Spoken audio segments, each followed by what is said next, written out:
Good morning, everybody, and welcome to Daily Red Devil for all of your latest Manchester United transfer news and talk.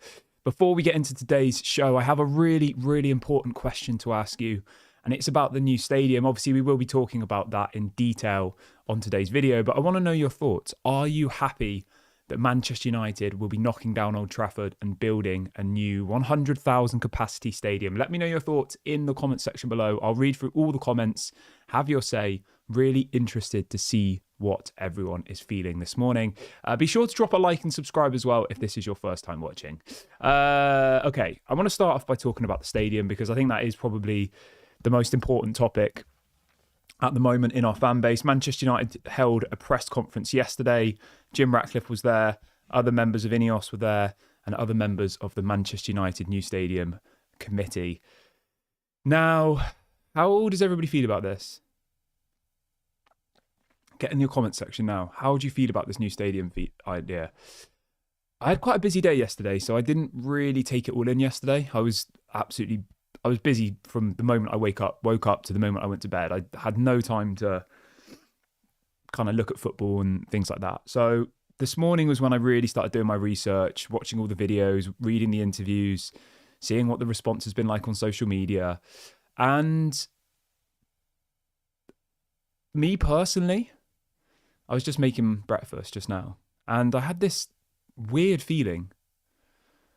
I can't really describe it. It was like a cold feeling, and I wasn't cold before people say, "I'll put the heater on" or whatever. It wasn't like an actual physically cold feeling. It was like kind of like a cold inside feeling. And this might sound a bit deep and a bit dark, but I'm just describing how I felt. Okay.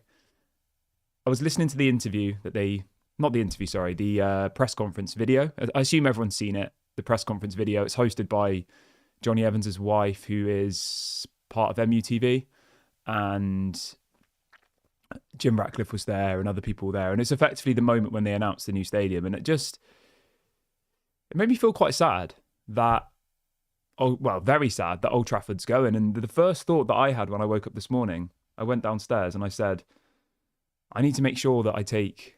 So for anybody who's unaware, the people who are new to the channel, 8 weeks ago, we welcomed the birth of our first child. So I said this morning that I've got to make sure that I take...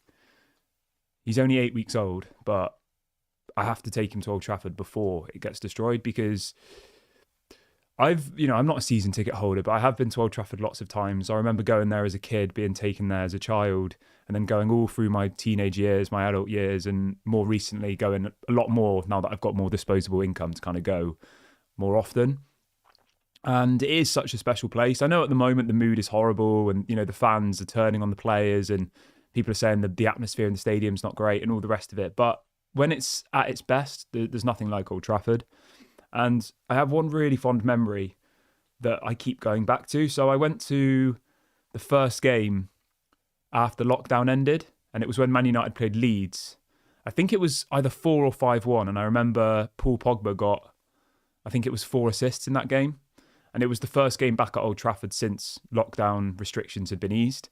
And the atmosphere that day was like nothing I'd seen in a football stadium before. Everybody stood up the whole time, chanting the whole time. Like, it was absolutely amazing. And you just get a feeling when you're in the stadium. Now, I'm not saying that can't be replicated in this new stadium, but all of the things I've seen this morning, to me, the artists' mock-ups, the designs, it genuinely just looks like Butlins. I don't know if people might not know what Butlins is if you're not from the UK, but Butlins is like a holiday resort. It's like a cheap holiday resort. I think there's a few of them in the UK, but it looks similar to that. And I understand how important this is for the local area of Manchester, the area around the stadium, because every time I go there, I do think it's a bit of a wasteland around there. There's nothing there. There's no shops really. There's no like restaurants. It's just the stadium. So I understand why they're doing it. I just think it is still sad. And the other thing as well, which I thought this morning, this is me having my kind of financial brain on me, right? They say that they've spoken to, I think, 50,000 people who live in the local area to kind of get their input on it. And they all think it's a great idea because effectively it will bring more jobs to the area, more houses, all the rest of it. Now that sounds great, but from past experience, the way I look at this is more of a social conversation than a football conversation, but I'm going to bring it in because I think it's important, okay? So INEOS are going to continue to ram down our throat that how deprived this area is and how much it needs infrastructure and jobs and all the rest of it, okay? But usually what happens when you build something like this, a massive landmark it will be. Jim Ratcliffe in the press conference compared it to the Eiffel Tower. He said people from around the world will want to visit this landmark tourist attraction. What that will then mean is these local people who are currently living in a deprived area of Manchester, which doesn't have that much opportunity, the houses aren't that expensive, etc., those people will be pushed out 100% over time because of gentrification, right? Because that area will become desirable. At the moment, it's not that desirable. But in 10 years, once the stadium's built, all the stuff's around it, there'll be loads of flats there. You know, there'll be Airbnbs because people will want to go and stay at the stadium, go to the stadium, and they'll want to stay close. So, you know, in theory, when you look at it on a surface level, you think, oh, this is great. You know, it's great that they're doing something for the local people. But we know that over time, those local people will be pushed out of that area. Now, you could argue that if they own their own houses, the house prices will go up and they'll benefit from it. So that is, I guess, good. But what the point I'm making here is, okay, it's not about house prices and all the rest of it, is that there is a community there of local people, season ticket holders, all the rest of it. And they will be slowly pushed out of that area. So for that to be kind of branded as a positive thing, I think is a little bit tongue-in-cheek. But as much as I feel sad that Old Trafford will be going, it is also obviously exciting that we will have, I would say, by the looks of it, the biggest stadium definitely in the UK. It will be bigger than Wembley. As somebody who doesn't live in Manchester, it will obviously be great to go to that area and enjoy all of the new amenities that they have around there because, like I said, at the moment, there's nothing there. It's... Even if you wanted to get something to eat, like you're struggling, I think last time I went into like KFC and that was like the best, genuinely the best food option there was in the whole area. There's nothing, no, you know? But obviously, like I said, it does then price out the local people, I feel. But let's have a look what people are thinking this morning. 78% of people watching the video think that well, they're happy about the new stadium. Yeah, that's good. I mean, obviously everyone's entitled to their opinions, aren't they? I'm not massively upset about it. I'm just thinking it is a bit sad. And I mean, this is a nice comment from Ant. Ant says, I have so many great memories from the years at Old Trafford, but I've realised one thing. We are the heart of the club, not the stadium. That's a fair point. And as much as I say, when I go to Old Trafford, I have such a special connection with the place, that is because of the people. Like Ant said, it's not because of the bricks of the building, because the actual bricks of Old Trafford is falling apart. You go into the toilet and all the toilets are leaking. Like, I'm not even joking. You've seen the pictures on social media. The stadium's leaking. The toilets are leaking. It's disgusting. Chris says, I disagree. Okay, this is great. This is somebody who lives in the area, which is amazing. It's great to get people on the channel who have differing opinions. And obviously your opinion is probably more... Well, I don't want to say better, but it's a little bit more calculated because you live there. So this is Chris. This is a comment from Chris who lives in the Old Trafford area. He says, I disagree with what you've said, Kieran. I live in Old Trafford and the locals want better places to eat, places to go. The food places around here are terrible. The land they are building on is owned by United. Chris, obviously I don't live in Old Trafford, so I can't comment for the local people, but I would agree whenever I've been to Old Trafford, which is, I go a relatively decent amount of games a season. Every single time I go, I don't buy any food. Like I said, I'll go to KFC in that little shopping complex, you know, where there's the M&S, etc. Like I'll eat something in there in the car park, and you see other people doing it. You know, they've got a sandwich from M&S and they're sat in a car park eating it before going into the stadium. So I 100% agree with you there. Like there isn't anything around the stadium. The amenities are not acceptable for a 75,000 capacity Old Trafford stadium that has, you know, people coming from all over the world. It doesn't paint a particularly good light, does it? But the only point I was making, Chris, was that when you look at over history, when they do things like this, okay, then it does usually price out local people.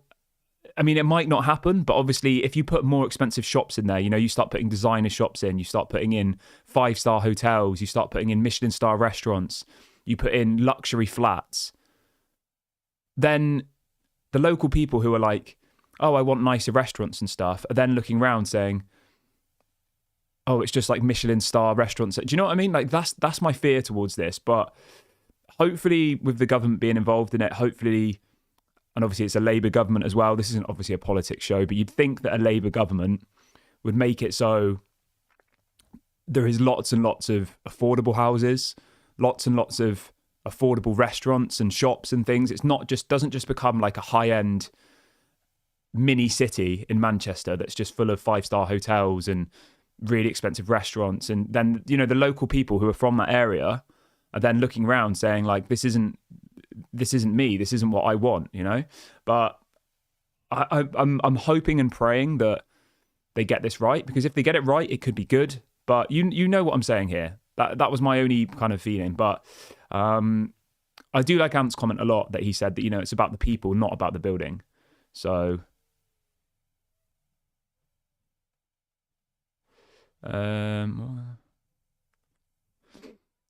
Ellen's saying that she thinks that people who aren't from Manchester should pay more than people who are from Manchester.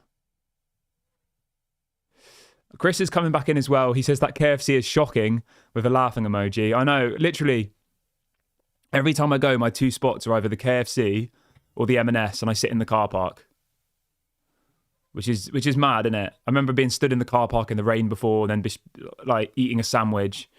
He says, I live literally opposite Old Trafford. I get where you're coming from, but this is a massive for the area, 92,000 jobs. Chris, right? I agree with you. If they get this right, it could be massive. I just know what greedy people are like. And let's be honest here. Let's not beat around the bush. The people who are going to be involved in this project are greedy people. They're successful billionaires. They're not local people who are pooling together their money to try and do something better for the community. Jim Ratcliffe can tell us that he's a local lad and all of this rubbish, and tell us that he's doing it for the local people. But all of these people will be doing it for money. That is clear. And that's just how it works when you get to that upper echelon of people. So, Chris, I hope and pray that they get this right. And if they do, I think it will be absolutely fantastic. I really honestly do. So, yeah. Sokar says, why don't you just go to Tesco? Yeah, I guess I could do next time. I don't know. I quite like M&S. I think it's... Anyway, we're currently talking about the food options at Old Trafford. And the fact of the matter is, your 3 options are KFC, Tesco, or M&S. And that's it. Let's see what else we've got coming in the chat. Sino says, I think your skepticism is wise, but hopefully it will go well for the locals. That's exactly what I'm saying, right? I'm not being negative here. I'm giving you my honest thoughts that it did make me sad that Old Trafford is going, because I have fond memories there. But then, as Ant says, it's about the people, and it's not about the bricks, you know? So that's made me feel a little bit more positive. And obviously you can create new memories. That's fine. But as Sino says, I think skepticism is wise, because do we trust these people? Let me ask you this. Do you trust INEOS? Have they done a good job so far? I don't think so. They've made bad decisions everywhere you look. Hiring Dan Ashworth, sacking him a month later, and giving Erik ten Hag a new contract, giving him 200 million, sacking him a month later. These people are the people who are leading this project. So that's why there's skepticism there, because I know that these people are greedy, they're money hungry, and the way that they kind of shadow that is by saying, oh, Jim Ratcliffe's a local lad. That's what they're doing. So it's just a feeling of skepticism. I'm a very pessimistic person generally in life, okay? I look at everything until it's 100% done, until I can see it working for the local people, I'm going to be very, very pessimistic about this whole thing. And that's regardless of whether it's Manchester United, whether it's another thing. That's just how I am as a person. And I can't get that out of me, where I look at every situation and I analyse it and I'm like, you know, so I hope and pray that they do an amazing job here, and it is what it should be for these local people. Because if it does, as Chris says in the chat, 92,000 jobs they're saying for the local people. I mean, it's amazing, isn't it? What else have we got? Ant says, I recall the gentrification of Brixton. If they follow a similar pattern, everyone will benefit. A lot of people brought up just before the improvement works began and benefited from it. Fair enough. Ant says he's on the fence about it. And Sino says I'm exactly the same. The thing is, right, some people will wake up this morning and be like, oh, this is amazing. I'm so happy. This is great, you know? But I just look at every single little bit of it and I'm like, do we trust these people? Are the houses going to be affordable? Are they just trying to get the land and price out the local people? Like, that's how I see it. And maybe that's just me being pessimistic. And if it is, I apologize. Chris says, on the design, I love it. The canopy is a great idea. It rains every other day here, all year round. And having big screens inside the ground is definitely something we miss out on in the current stadium. Yeah, I agree on the screens bit. The canopy, I didn't really like, but now that you obviously brought the weather into it, it does make sense. So, yeah. Has anybody else got any more comments they want to get into on the stadium? Do you get involved now in the comment section, guys? If you have anything you want to say about the stadium, let me know. Because I will move on to something else in a minute.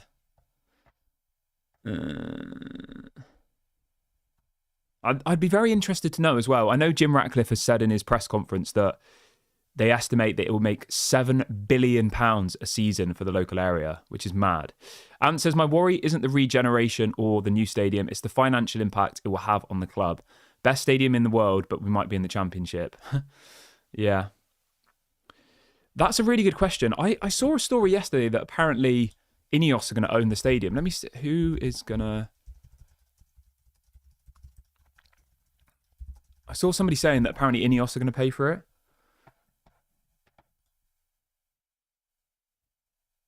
Okay, so this is on the BBC's website.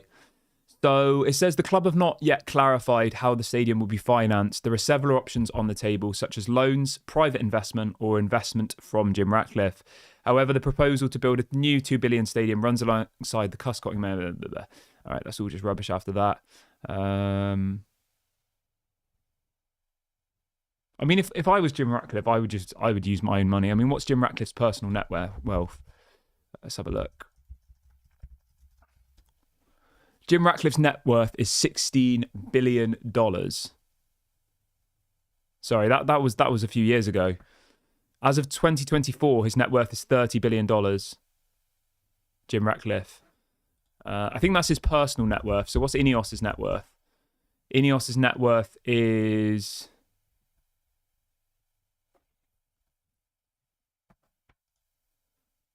INEOS is worth about 17 billion. So... yeah, I mean, it makes about 20 billion a year, INEOS, which is mad. So he does have the money. They do have the money to fund it themselves. Yeah. Let's see what else we've got in the chat. Melchett says the new stadium will attract top players. We do still attract top players, though. I don't think we've ever had that problem. It's the problem is we attract top players and they come here for a payday. So... Brett says, does anyone think that we will own the stadium? I think it will be put in an investment vehicle and United will pay to rent it. Jim Ratcliffe needs to be asked who will own the stadium. I mean, yeah, we haven't even touched on that. Who's going to own this stadium? Because if we don't own it, and like Brett says, we're just renting a stadium, that's awful. We've gone from having Old Trafford, which we 100% own, to potentially not even owning our own stadium. Johnny says that Omar Barada has said in an interview that they will seek investors. I mean, that's just... so effectively, we won't even own our own stadium, is what you're saying.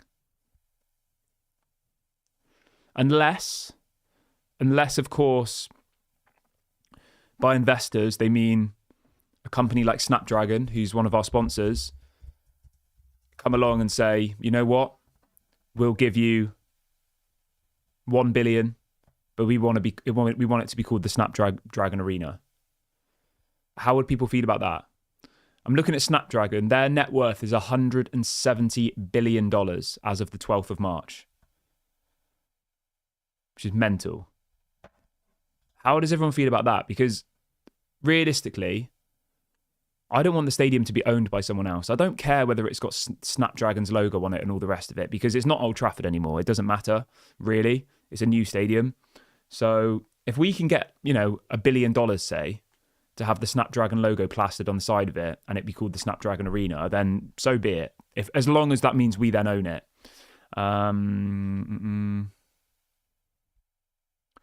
Ant says the new stadium would have to be solely owned by INEOS. They're not going to increase the share value for the Glazers. Yeah, that's fair.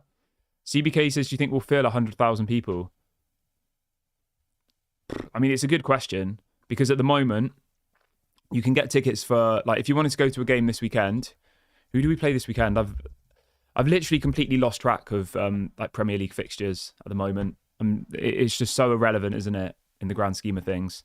Let's have a look. I know we obviously play.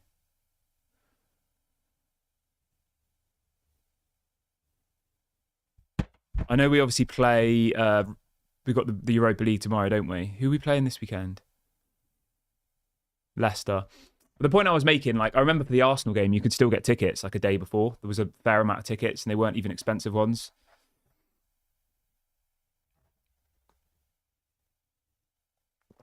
Melchett says Jim would get more return on investments in chemicals. He's not in it for the money.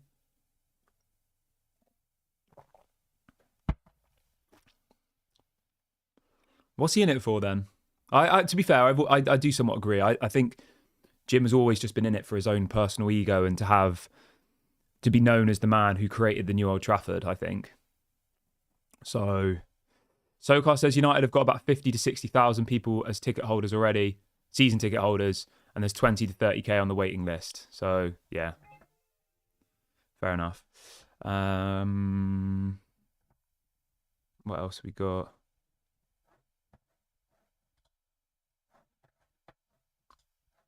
I might just change the video title for this. Because, I mean, realistically, all we're going to talk about on this is the stadium, isn't it? I don't even want to... I don't even want to talk about anything else. I think the stadium should just be the focus of this video. So I'm going to change the...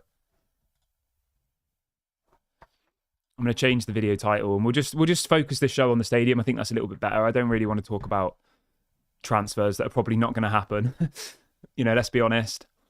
So let me just change the thumbnail quickly. Oh dear. I don't know. I think now that I've had a few more conversations this morning, I feel a little bit better about it.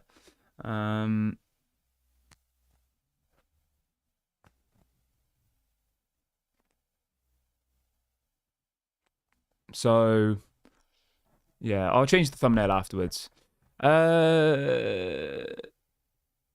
says, when you get to Jim's level of wealth, money is just a way to keep score. It's all about legacy for him. Yeah, I would agree. It is about legacy. It's about his own personal ego. It's about being remembered as the person who was part of this regeneration.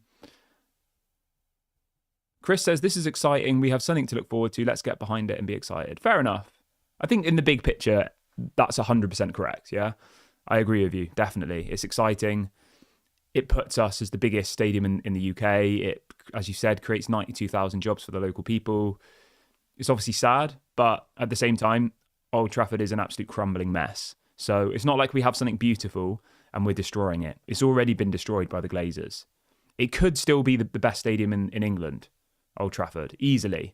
But the amount of money that it will cost to get it back to that level is probably more than a new stadium they've estimated. So I understand why they're doing it. But the sad feeling inside of me is obviously that it could have been avoided. But you can't look in the past. You've got to look forward, don't you? And it will create a lot of excitement, you know? Right, I'm going to wrap the video up here, guys. Thank you very much. There's been some really, really good conversation this morning, which is great. Thank you to all the people who've contributed to this show.